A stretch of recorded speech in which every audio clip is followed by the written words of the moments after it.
And it turned out that there were some people who were upset about this. So those of you here last night, you saw the demonstration, but this was the alert, and I just want to show you. This is the action alert by the Canadian Muslims for Palestine, and they wrote a letter to the hotel writing about the event, Israel's Battle for Truth, hosted by an organization, Bridges for Peace. One of the sessions makes the claims about Muslims. Loving death is in part based on the Quran.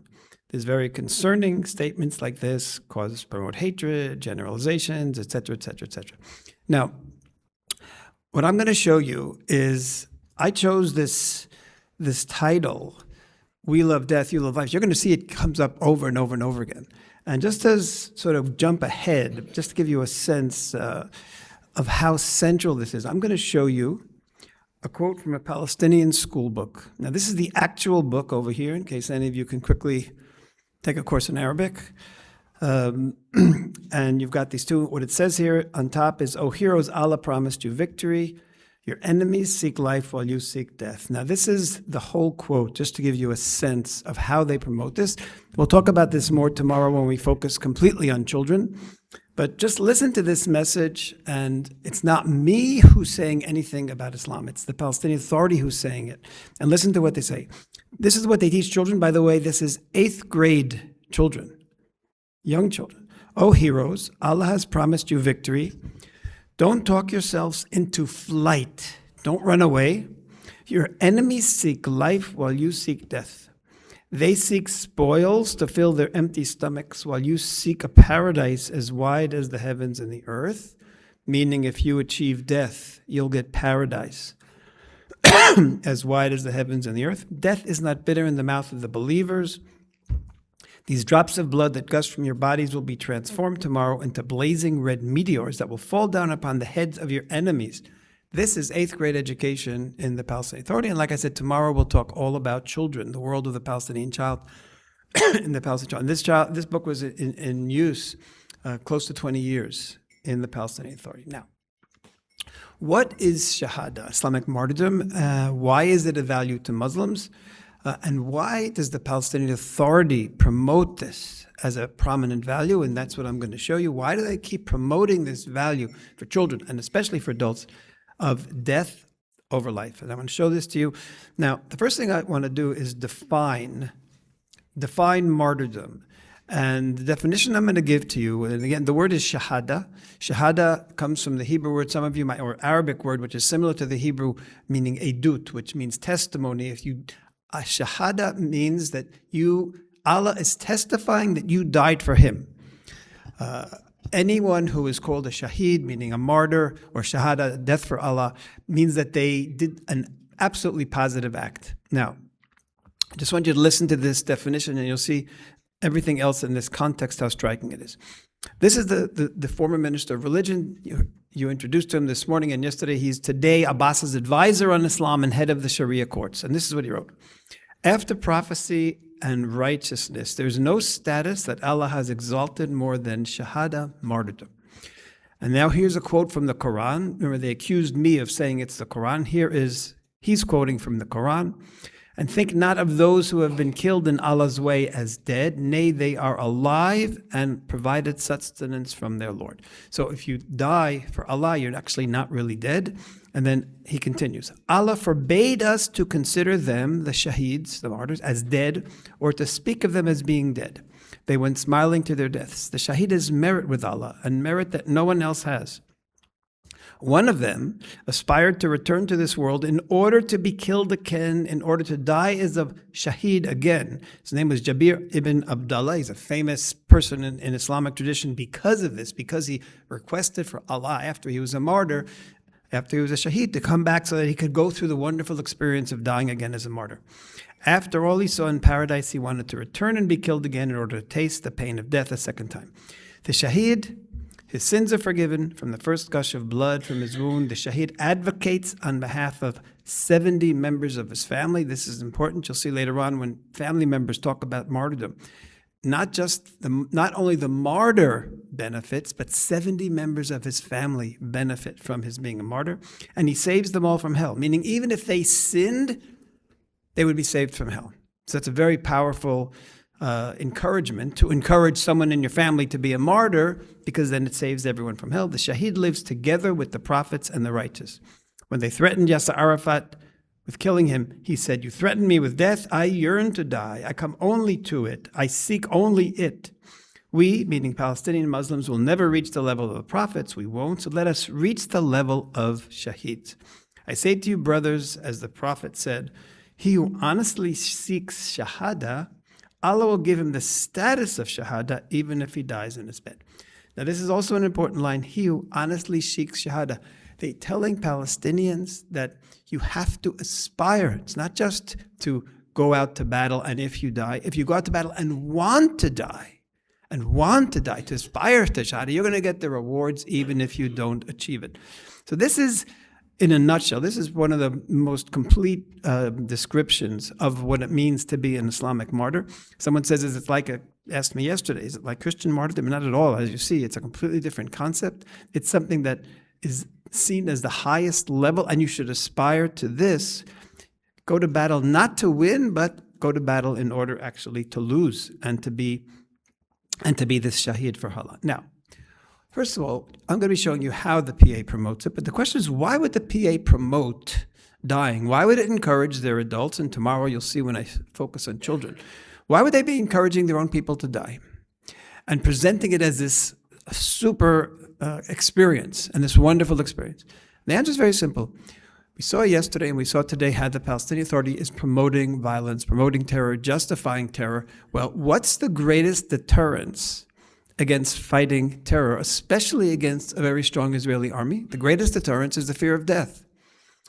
So the Palestinian Authority, since they started, really, I would say we've seen this actively since the Second Intifada. In other words, since 2000, 2004, when they were doing suicide bombings all the time, sending people to be killed all the time, there was constant brainwashing from that time, and it hasn't stopped until today, that death is better than life. Because if you want people to go out and be a suicide bomber, it can't just be to kill. You have to tell them that in dying, they're achieving more than they could ever achieve in life. And that's what we just heard. We just heard that from the top religious figure. The greatest rewards go to the prophets, the righteous, and the martyrs. So we can't be prophets today, so let's be at least martyrs. That's what he said. So it is to prevent fear of death. Now, I want to show you how they promote this on different levels, and they do it in different ways. The religious leaders have the religious message, the political leaders their own, and then there's music and song, and then, of course, there's the results. And the kids I'll show you tomorrow. Martyrdom promotion, religious leader. Allah chooses the martyrs. If a person in your family is a martyr, that means that they were chosen. Not everybody can actually be successful. Listen, I want you to hear. Here's a Sharia judge on TV explaining this idea. عندما يستشهد إنسان في المواجهات ما نكون رصاصة طايشة جت فيه أو صدفة أو ما كان قصده إنه يستشهد. لا، ليست مسألة عشوائية ولا صدفة بل هي مرتبة من الله. It was arranged by Allah. It's not random. It's something special. If you die while fighting Israelis, then you were specially chosen by Allah to die. It's a very good sign. That's what's being said here. Don't think it's bad. Saying to parents, if your son died, it didn't mean that Allah didn't like your son. Just the opposite. It means that He liked your son. You should be praying that your children should be martyrs. That's the message coming here from this religious leader. And then here's another one talking about the specific rewards that the martyr gets, that he gets from Allah. فقد قال صلى الله عليه وسلم إن للشهيد عند الله عز وجل كرامات اسمعوا كرامات شهدائنا الأبرار. أول كرامة للشهيد أنه يغفر له في أول دفقة من دمه تسقط على الأرض، ويوم القيامة كذلك هذه الأرض المباركة والمقدسة تشهد عليه، يشهد عليه جرحه النازف، ويبعث يوم القيامة كما استشهد وجرحه ينزف وريحه ريح مسك. والكرامة الأخرى أنه يجار من عذاب القبر، وكذلك يزوج بالحور العين ويشفع بأهله وأقاربه ويلبس حلة الإيمان ويتوج بتاج الوقار. Okay, he's doing all of these things, all of these wonderful things, including, by the way, as you see, he marries the dark-eyed virgins, and you'll see that is it going to be a repeating theme as we go along? So they're putting this up on a pedestal as the most wonderful thing that can possibly happen. Now, that's the religious concept. Now I want to show you how the political leaders promote it, because here they're not talking about the religious, they're talking about the political reasons for it, of course, built on the religious concept. Now here you have the Palestinian Authority Prime Minister speaking, and then you're going to hear afterwards the Hamas Prime Minister speaking, and listen to how similar the messages are. والشهادة وسام شرف وتكريم للذين يقتلوا في سبيل الله والوطن، والشهيد بطل، والبطل له مواصفات: دمه مسك، وروحه ترفرف في الجنة وهو مع الصالحين والنبيين، يتوج بتاج من وقار، ومن دمه تسقى شقائق النعمان، الذي يزهر في كل أرض فلسطين. والشهداء الأبطال وين ببينوا؟ في المعارك والهبات والانتفاضات.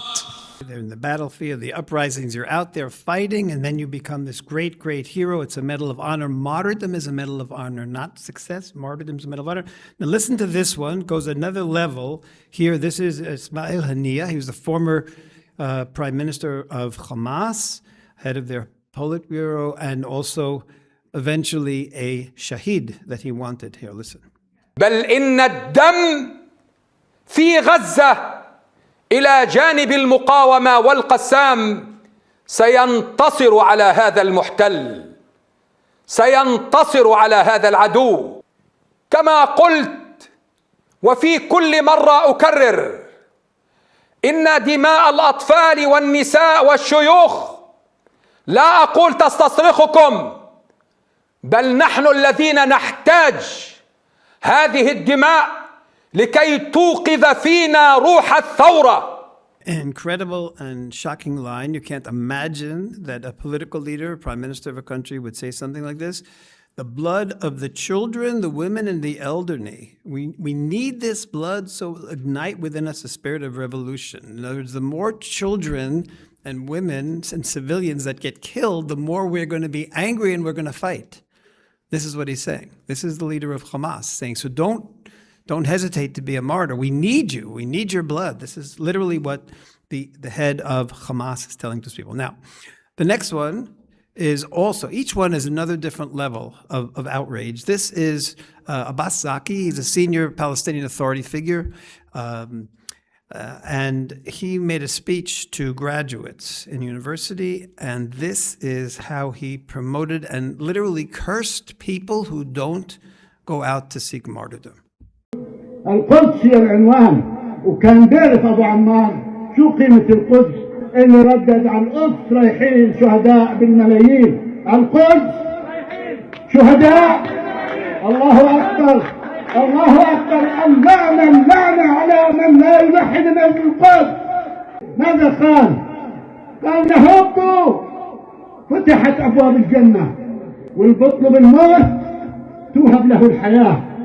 الذين يموتون هم الجبناء، أما الرجال يقبلون بابتسامة على الموت.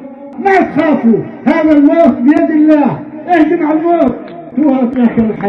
Toward death, life will be given to you. Curse people who don't sacrifice. This is, and again, it's the top political leader. And you heard, by the way, when he started screaming, millions of martyrs marching to Jerusalem, the whole crowd of the students started repeating and filling in after him, because they all know that famous chant of Yasser Arafat, millions of martyrs marching to Jerusalem. So this is, again, this constant promotion, even a graduation ceremony of a university. Instead of saying, go out now and get good jobs, it's go out now and be a martyr. I mean, that's the outrage here of this kind of a thing. Now, this is a very interesting one. This is Hamas produced a video, and it's in Hebrew. They were telling, it was literally directed at Israelis because they wanted to put the fear of them and the fearless. They're not afraid of death. The Israelis are, and that's why we're going to defeat you. And again, those in Hebrew from Hamas to Israelis. And the words appearing in Hebrew and Arabic. We love death, the words say. You love life in big letters in the background. We love death, you love life, Israelis, we're going to defeat you. That's the message from Hamas. Too. Now, the other messages were from the Palestinian Authority, but this is what's going on. These are the messages coming from the political infrastructure, coming from the religious, and then there are people who aren't listening to political leaders, teenagers, maybe people in their early 20s, but they do listen to music. So look at these music videos that are promoted just for this purpose. And I'll just open here with a quote from a woman, Elizabeth Kendall, from Oxford, and she did a lot of research on extremism. And then she writes, why all the terror groups like ISIS and everyone, why do they use music videos? And this is what she wrote in the Wall Street Journal article that she wrote. The rhyme, the beat, evocative lyrics and punchy delivery are especially appealing to youth. This catchy sing-along method for propagating ISIS ideology means it spreads more quickly and sticks in the collective memory. It tends to be far more effective than sermons and theological debates and treatises. So the beat of music. Now listen to these music videos of the Palestinian Authority.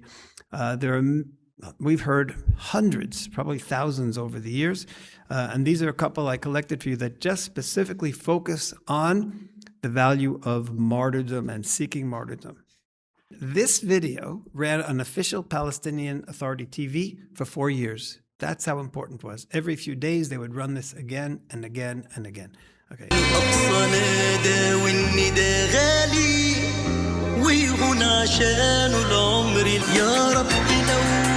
الشهادة هناك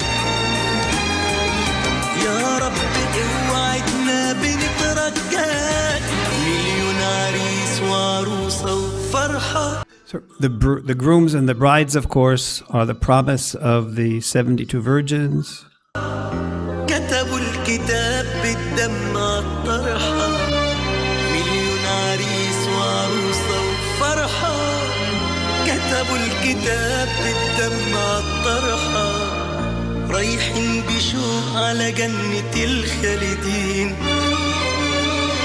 زفة وملايكة منورة فلسطين. Music video, obviously I did a shortened version. It goes on and on and on constantly. I mean, the words here are actually incredible. Allah, grant us martyrdom. We beg you. We promise us, we beg you, literally begging to die. And again, martyrdom is granted. It's a gift. It's not the consolation prize for the losers. It's the ones who really win. Grant us martyrdom. That's the way the Palestinian Authority has packaged it. Here's a special music video just promoting strep suicide bombing.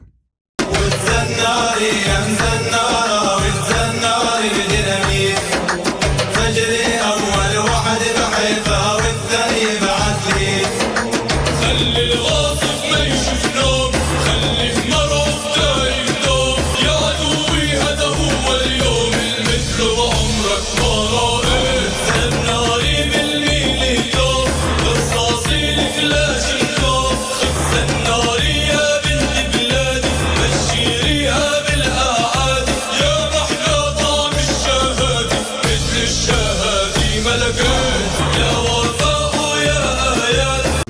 Incredible. The words here are just unbelievable. Strap on the belts. First in Haifa, Athlete, they're not talking about even if they're going to excuse it. Okay, we're doing it in Judea and Samaria. No, go right to Haifa, Israeli cities, blow yourselves up there. And the dance and the music, this is exactly what Kendall was describing. The rhythmic music, the sound, this is a kind of song that you could end up singing and humming in the background. And as it impacts on the brain without the person even realizing why, and this glorifying here, how sweet is the taste of martyrdom, I found none like it. That's the message here. That's the message here, this singing. Now, here's another one. Here's a video directed to Israel. And this one is going back, all the others, most of the others were Palestinian Authority. This is a Hamas video directed to make Israelis scared, to Israeli soldiers scared. قدم وانتظر القبر تقدم والتجم القهر كي ترى للموت بابا سترى منا عذابا هنا ميادين البطولة والغضب هنا السيوف مشرعات واللهب احذر يأسرك القلق احذر يخطفك النفق ستسحقون إذا دنيتم ستسحقون إذا بقيتم هنا نفوس ترتدي لكم الزعاق قدم وانتظر القبر تقدم سنحيلك عبرا هنا رجال للشهادة يعشقون تقدم تحرقك النار تقدم يلحقك العار. And of course, this is really directed to their own people as much as it is to Israelis even more. But there's one of these lines is incredibly painful to listen to right now. This, the Hamas produced in 2019, and it continued to appear regularly on Hamas TV. There was one line you might not have noticed. Be careful, the tunnel will capture you. And then they showed the picture of those tunnels that became all too familiar to us with where they hid our hostages for so many years, for 2 years. So anyway, basically, this has been talked about a lot, that everything that Hamas eventually did, they publicized that they were going to do it. In any case, be careful, the tunnel will capture you. That's the message here from Hamas. And this one, I won't play it, but just, Al-Aqsa is more precious than my children and more precious than my family. Al-Aqsa is my life. Al-Aqsa is my life. These kind of messages constantly appearing in the background, and this obviously it's a constant brainwash. So you've got, if you just realize, you've got the religious people, the religious leaders explaining the ideology, you've got the political leaders talking about how important it is, and then you've got the music to just drag the people along with this kind of thing. Now, PA has been incredibly successful at every level. And we see this because we see people going out intentionally to be killed as shaheeds, as martyrs. And we also hear people talking about those who did go out. And I'll just show you here. These are some of the people who created videos or whatever that they want to be martyrs in the future. And here's one, here are a few of these examples. This is a poet, and he was interviewed because he wrote a poem about how he wants to be a martyr. يعني أنا وضعت نفسي في مقام الشهيد شهيد القدس وشهيد فلسطين. القصيدة بتقول أنا نفسي أكون زيك شهيد أنا نفسي أكون زيك شهيد يا ريتني عينك حتى أشوف ليش أنت تضحك والنزيف عمال يزيد يا ريتني قلبك جوا صدرك أكسجينك والحديد حتى أشوف كيف العسل وصل الشفايف بالوريد ما مثلك حلا بالحياة انت حلو بالممات انت حلو اسمك حلو كلك حلو وجهك حلو حتى إذا سقط الشهيد السكر بدمه يزيد. It goes on and on, all about how wonderful it is to be a martyr. And this is the poet. And because he wrote this beautiful poem, he was invited to present it on official Palestinian television. This is a very interesting one. His brother had died, and then he said he wants the same thing. يعني هو الحمد لله هو طلبها ونالها هو يعني بكى انه حاب انه يستشهد يعني بقول لي تطلعش من المخيم انا حاب استشهد قلت له اخوي ما انت شايف اليهود هم فايتين يقتلوا قال لي عادي انا حاب استشهد يعني حاب اني القى ربنا. I meet my creator. These are the constant messages. This one is beyond this. Here you actually see someone praying, literally praying to Allah that he should grant him martyrdom. الحمد لله رب العالمين قتلها ما بالجنة وتطلعها من النار الحمد لله رب العالمين اللهم احينا سعداء وامتنا شهداء يا رب يا الله يا الله يا الله لبينا الشهادة واعطينا الشهادة يا الله. Just a prayer. They decided to publish that on Fatah Information. Here's another very powerful one. Death has become an industry. Listen to this, a Hamas leader.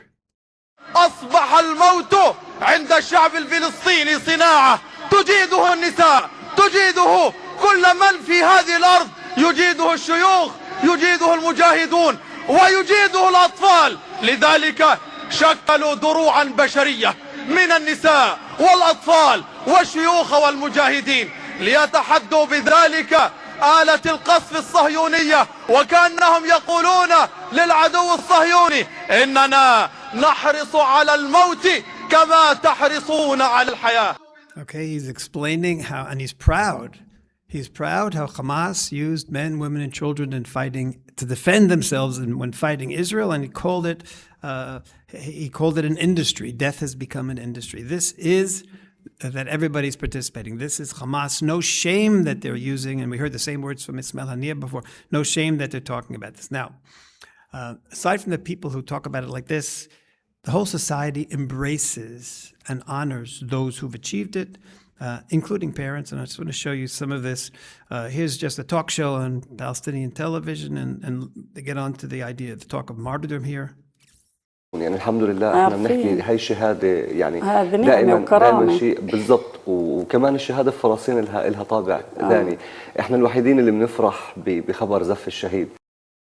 They were the only ones. They recognize that there's something unique about the Palestinian population, and they're proud of it. We're the only ones who celebrate the news of a martyr's wedding. Again, like I mentioned, this is the word that they use. They don't talk about a martyr's funeral. They talk, or his death. They talk about the wedding, because that's been the brainwashing, that from the moment they die, they're actually off to their wedding. So we celebrate the news of the martyr's wedding. Here. This is at a funeral. لن يهزم هذا الشعب، لن يهزم شعب فيه تودع ابنها الشهيد بالزغاريد، لن يهزم شعب فيه شبل كالعلي ينتظر بفارغ صبره بلوغ شبابه ليأخذ بثارات والده الشهيد. نحن نعشق الموت كما يعشق أعداؤنا الحياة. Expression, we love death like our enemies love life. It's a constant mantra. It wasn't like, again, that people got upset that I used the expression. That's why I used it, because this is what they tell their people constantly all the time. Here's a mother, and this is an aunt of a dead terrorist. She said, Allah granted him martyrdom. He received the most beautiful thing in the world. Allah chose him as the martyr. We heard that from the religious figure earlier. Choosing is what it is. And this was also very interesting. At a funeral, the whole crowd was chanting, "Mother of the martyr, what joy you have merited. If only my mother was in your place." Meaning, we all wish that we would be dead, so that our mothers would be martyrs. Accompany the martyr with his blood, thousands blessings to his mothers, etc., etc. Only the martyr can open the doors to Al-Aqsa. So this is, again, it's constant. It's all over the world. It's all over the place for the Palestinian Authority. Now, talked about the wedding. Listen to this very interesting one on official PA TV about young people and weddings.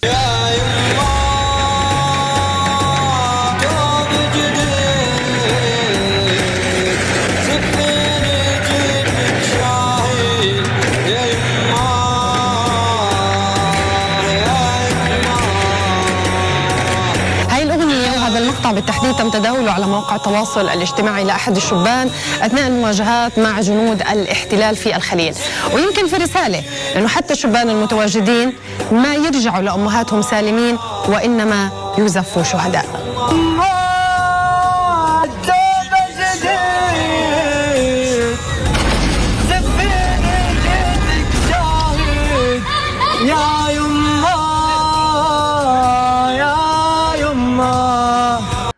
Going on here is something very, very significant. All of this talk about the mothers and the martyrs, they're making it an embarrassment for the parents to actually be upset and to cry at the martyrdom. And that's what's going on here. This constant talk about the mothers of the martyrs, the mothers, the society that has the mothers who do this. This is a constant thing that we're seeing, that they're trying to they don't want to have a crisis in society with all these parents mourning their children. So therefore, there's a constant propaganda to the mothers that you're supposed to be accepting this. And here, again, this idea of the wedding is constantly built into their whole, this is actual funeral. You can see a funeral, and Palestinian Authority television filmed the funeral, and they chose to play this song during the funeral.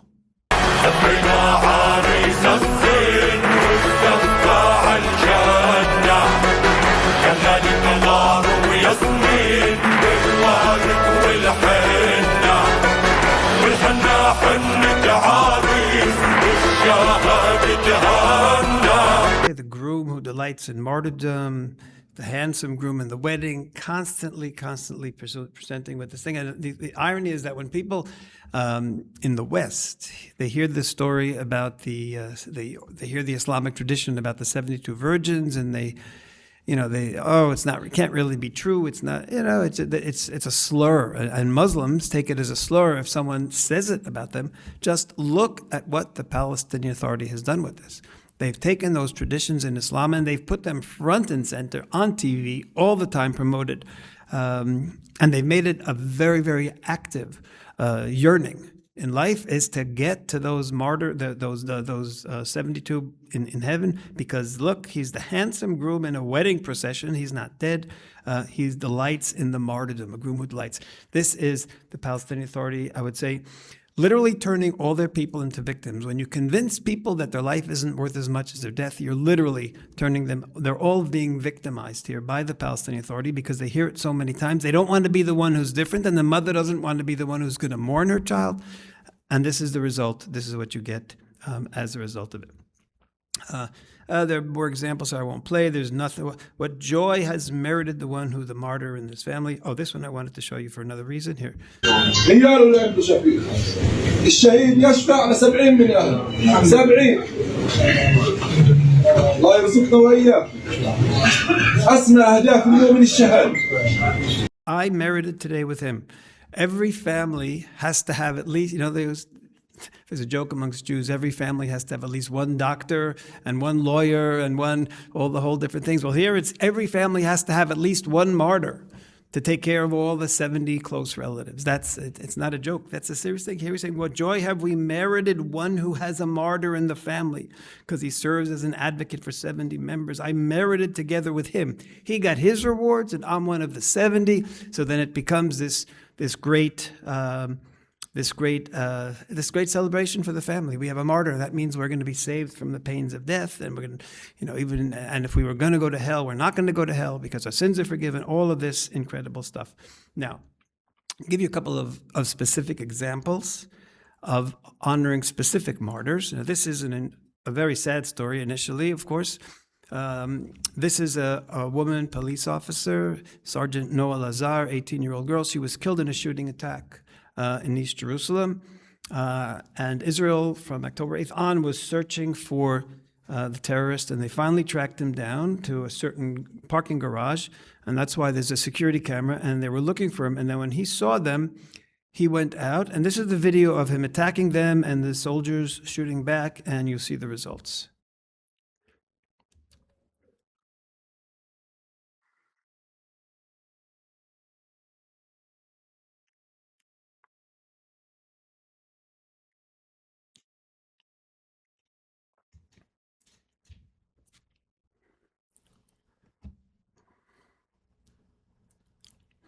Okay, there's the security people, and this went all over Palestinian social media. Now, what I want to show you is the response. He went out shooting at them, and they see it as someone who sought martyrdom. Now, listen to this. Uday al-Tamimi understood without a doubt that death as a martyr in an epic battle is a certain way to start life with freedom, glory, honor, and peace for Palestine and its residents. This is an article in the official Palestinian Authority newspaper. Now, what's so interesting, he started this epic battle because he went out and he shot and he kept fighting and shooting until he was killed. It's a certain way to start life with freedom. Now, he's not, in other words, he didn't end his life now. He just started his life. By going out and being killed in this glorious way, he has started his life, his ultimate life. That's what they're brainwashing their people with glory and honor and peace for Palestine and its residents. Uday Tamimi spoke there with actions, with what he represents, and that is how heroes are always made. We will not emphasize here his affiliation with Fatah. He was a Fatah member, but rather the shining Palestinianness with his national education and his ethics of struggle. This is what pleases Palestine. Again, it's the celebration of the death. That again is so shocking to our Western looking at things. 100% of the terrorists who are killed while attacking Israelis or after they attacked Israelis are called shaheeds, martyrs, just like this one. Now, I showed you this example yesterday for another reason. I just want to point out this is an Israeli mother, Lucy, and her two daughters, Mia and Rina. They were murdered in a drive-by shooting. And I just want to stress what I showed yesterday. That a month later, they caught the terrorists, and in a shootout, they were killed. The prime minister posted, "Glory and eternity to our righteous martyrs." Again, righteous martyrs. Again, that means they're getting all these rewards. And then the deputy head of Fatah visited them on his Facebook page, and they wrote, "These visits express Fatah's path of honoring its martyrs." Again, everything is martyrs, martyrs, martyrs. A whole society built on the culture of death.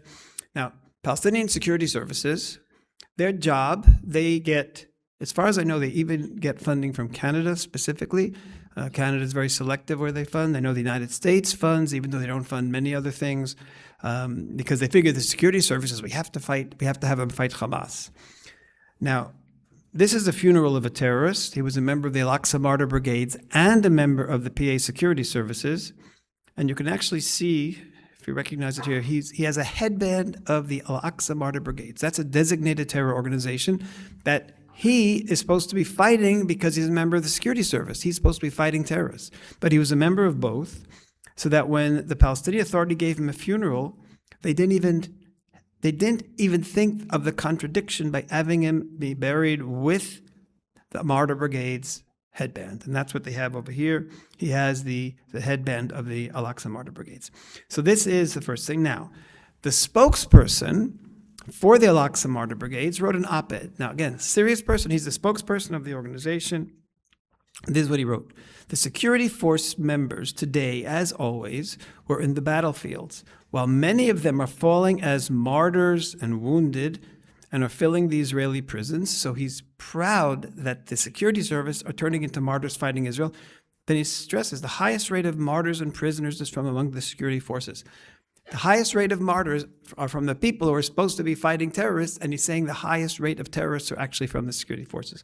I say this, first of all, in the context of the glorification of the martyrs, but also in the context of so many countries in the West today think that the Palestinian Authority security forces can go into Gaza, and they're the ones that should go into Gaza now and create a peaceful Gaza, when here we have the spokesperson for the security services gloating about how they are so totally involved in leading terror. The Palestinian Authority Fatah produced a special series of pictures of 24 members of the security services who were also members of terror organizations, Al-Aqsa Martyr Brigades, and they all died as martyrs, and it's called the Palestinian Security Forces Martyrs. That's what they did, and they had pictures of all of them running, one after the other. Now, it's so outrageous here. So first of all, they're always in uniform. The Palestinian Authority didn't think there was any contradiction in showing the logos of the security services and the logos of the Al-Aqsa Martyr Brigades. As again, they're supposed to be fighting them, and yet they're proud of the fact that they're a member of both. So that's it. Now, the final thing is, I mentioned before that the mothers are pressured into celebrating their sons' deaths. And I want to just show you how this is done and show you some of the way they celebrated their son's death. Behind every martyr, this is an article in the official PA newspaper, behind every martyr there's a mighty mother. They confront death in a manner that amazed everyone. Gusts of joy burst forth, laughter rising from the rubble, with roses, with fragrant herbs, with sounds of joy. This is how mothers accompanied their sons. And then it goes on. She made sounds of joy.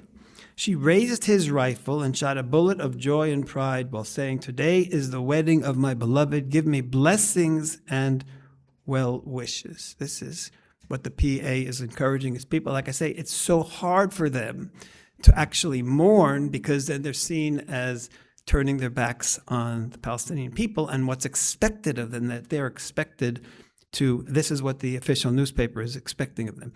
Now, here's some of the mothers rejoicing on Palestinian TV. قال لي اتصل علي قال لي امي ما تزعلي علي، انا محاصر ما تزعلي بس ادعي لي، واذا استشهدت ما تعيطي ولا تزعلي.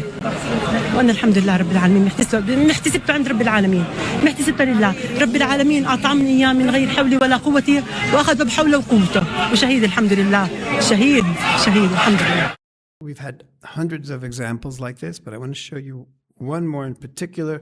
This was during the recent war in Gaza. She's a Gazan mother, and she lost 4 sons in apparently an attack. And now just listen to the way she's talking. الحمد لله نفتخر نحتسب عند الله شهداء، نحتسبهم عند الله شهداء. هم لا كم شهيد؟ 4 يا خالتي، 4 وافتخر فيهم ماليش ولا ولد الحين خلص راحوا ال4 عند الله احتسبوا شهداء عند الله. انت ليش فرحان مش بتزعل؟ ليش؟ انا زاكرت لان اولادي بالجنه وانا لحقاهم ان شاء الله رب العالمين، شرف لإلي. It's almost unbelievable, but just again, look at what I'm telling you, look at what I'm showing you, look at the brainwashing, look at the pressure on them not to mourn, and then you have something like this where she's cheering, and this guy next to her, this man, says, why are you happy? Why are you happy that you lost 4 sons? And then she went on to explain she was fulfilling her role that was written for her by the Palestinian Authority and by Hamas as well, that this is how she is supposed to respond to the loss of her children. So let me give you a summary of this shocking and so counterintuitive message because it goes so directly against Western values, Christian values, Jewish values. Shahada, dying for Allah, is heroic, righteous, and it's what Allah desires. Dying while attacking or killing Jews and Israelis, even children, makes you achieve Shahada. Like I said, 100% of the terrorists, including suicide bombers who murdered dozens of people, all of them are coined shaheeds by the Palestinian Authority and get rewards as shaheeds. The families get rewards, financial rewards. A shaheed and 70 family members are rewarded. The shaheed's death is a wedding to 72 dark-eyed maidens in paradise, and you saw that comes up over and over and over again. Youth must aspire to be shaheeds. It's something that's expected of you as Palestinian society, and mothers and all family members must celebrate their having a son as a shaheed. This is what's expected of Palestinian society. And what is all of this? They come regularly with the message, because our enemy Israel loves life, we're not going to be as good as soldiers. We're going to be hesitant. We're going to be careful. We're going to be cautious. We're not going to be good fighters. Because we love life and because they love death, the Palestinians promise their people, guarantee, don't worry, we are going to be victorious over Israel. Thank you.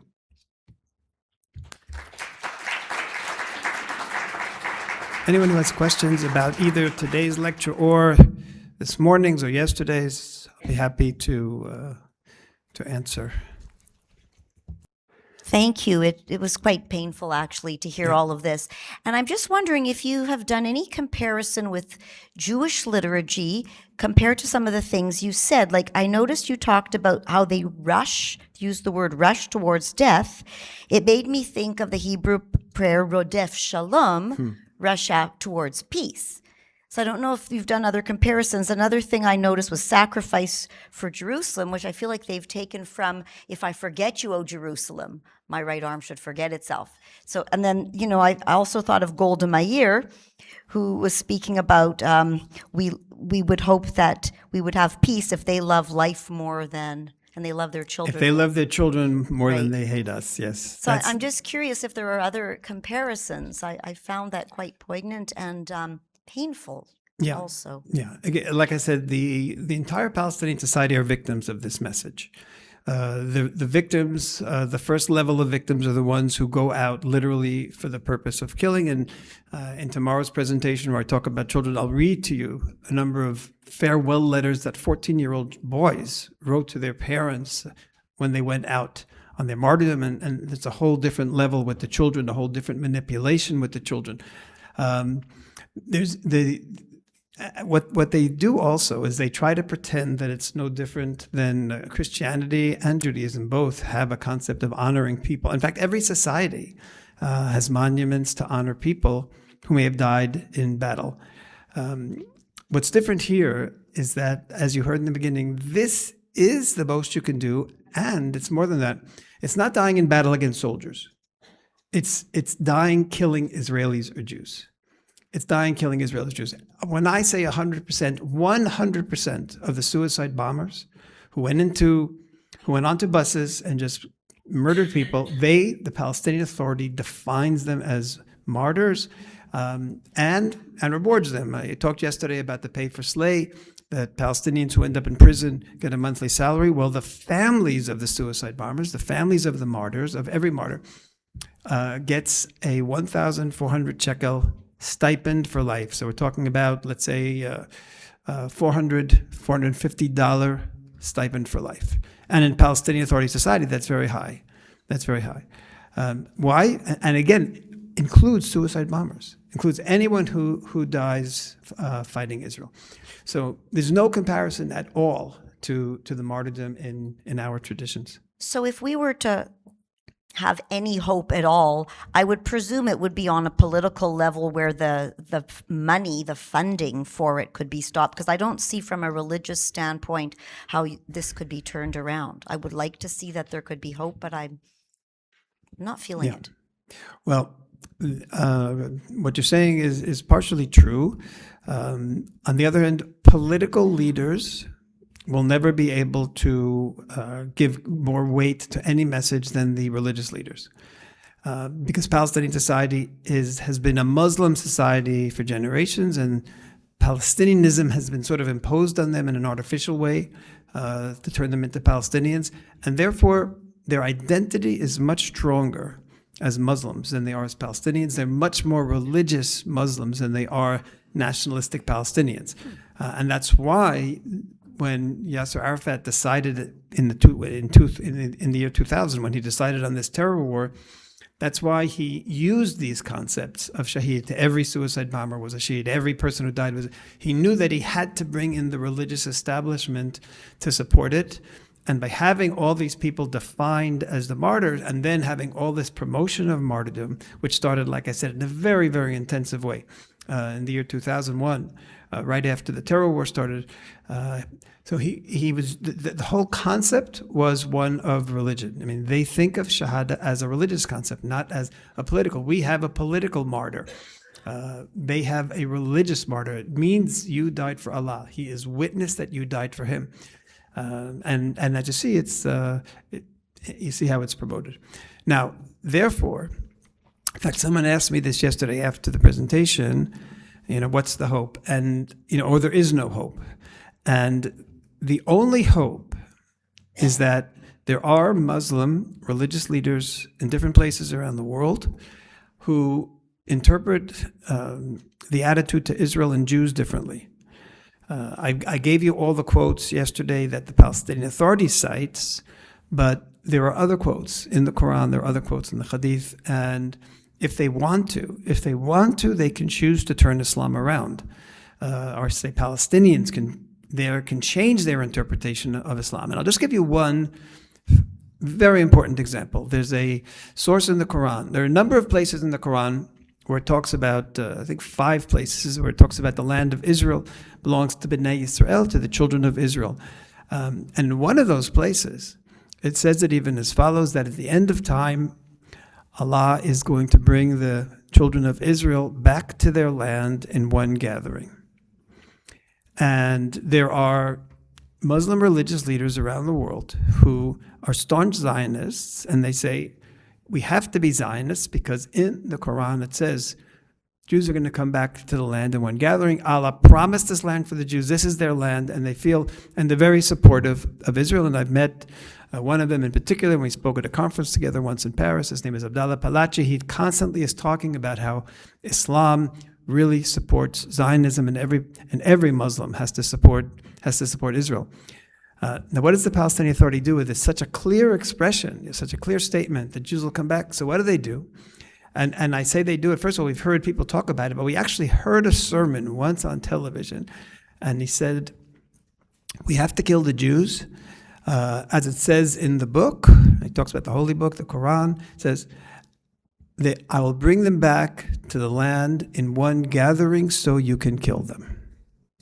He added it without even pausing. And the average person, Palestinian, doesn't know the Quran by heart, and he just added it without even pausing. I'm bringing you back so you can kill them. Why? The Palestinians, as I showed you yesterday, have been teaching their people, kill them one by one, don't leave even one. That's the ideology they've been repeating the last few years. Well, if that's the ideology, why does the Quran say they're coming back? And the answer that they give is it's too hard, since the Jews have to be exterminated in order for the world to be perfected and reach the end of time. If Jews are spread all over the world, it's going to be impossible for Muslims to do it. Therefore, Allah said He's going to bring the Jews back in one gathering to the land, so it'll be easy for you to kill them. This is how the Palestinian Authority and Hamas also have distorted the Quran and turned it from a book that recognizes Israel is right to exist in the name of Islam, and turns it into, and continues to turn into, a genocidal ideology. So what we need is a reform in the religious leaders. Don't know how this could happen, because any religious leader who would interpret that verse to say the land belongs to Israel probably won't live the week out, even the day. And that's certainly the case. That's certainly the case. So Israel can't come with this message. Even foreign religious leaders can't come with this message. Don't know how it's going to happen. I really think that the Palestinian Authority has to lose its international funding, has to go through a major crisis, has to go through a period where they don't know how they're getting their food on the table. And from that crisis, hopefully the religious leaders will come then and say, okay, we're going to change the Palestinian Authority. Political leaders, religious leaders, as long as they keep getting pulled along and dragged along without changing this ideology, I don't see how it's going to change. We don't really have time for another question right now because we've got other speakers coming in 10 minutes. Itamar has one more session tomorrow, and maybe he'll be able to field some more questions in and around. I just have three things I want to say. Donna and I were welcomed into one of these mosques in Haifa. You're probably aware of it. That is actually peaceful towards Jews and Israelis, and interpret the Quran differently, and they have a branch here as well. So that is good to note. The other thing is that at the beginning yesterday I said, you know, we are not trying to highlight Israel's side for the Jews alone. If more people were aware of what we are learning, there would be far less of a worldwide support for this, you know. And I just sort of wish that all the people, the 2,500 people who slammed the hotel with emails protesting us, could have come just to understand the context and talk and just go, oh, that's what you're talking about, before reacting. But I want to add to that. I don't in any way see myself as anti-Palestinian. In fact, there are Palestinians who work with BMW. The Palestinians who've met with me, together with foreign members of parliament who've been to Israel, and I make my presentation, then they talk about what it was like to grow up as a Palestinian with all of these messages till they finally figured out. So that this presentation isn't anti-Palestinian, just the opposite. I want to say something very interesting. I once gave this lecture at a university in New York, and the Muslim student organization came down, and they didn't heckle. They sat there in the side, and then at the end of the presentation, and it was actually a combination of the three presentations, a little bit about the Jews, a little bit about this, and then about Shahada, the brainwashing of Shahada. And then the head of the Muslim student organization gets up and says, the stuff that we heard is terrible, it's outrageous, no children should be convinced that they should be martyrs, etc. He asked, I would like a copy of the presentation, and we, as the Muslim student organization, are going to send this to the Palestinian Authority with a demand that they change their education. So that it's not anti-Palestinian people. It's outrage against the Palestinian Authority that has literally victimized its own people. Thank you.